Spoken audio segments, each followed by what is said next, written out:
Hey guys, welcome to this tutorial where we'll explain you how you can get rid of inactive emails in Klaviyo. To make lists smaller, let's jump right into it.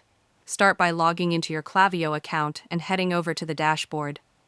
Once you're in, go to the Audience section from the left-hand menu.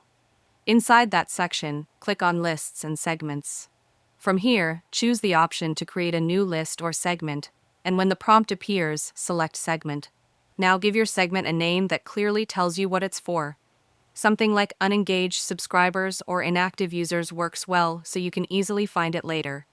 Once you've named it, it's time to define the conditions that will identify your unengaged contacts.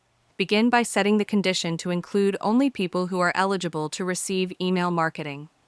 After that, add a rule that filters for anyone who has received at least 5 emails over all time. This ensures you're only targeting people who have been active in your system but haven't responded. Next, add a condition that says the person has opened 0 emails in the last 90 days, and another that says they've clicked 0 emails in that same time frame. If you want to go a bit further, you can include a rule that filters for people who have never placed an order.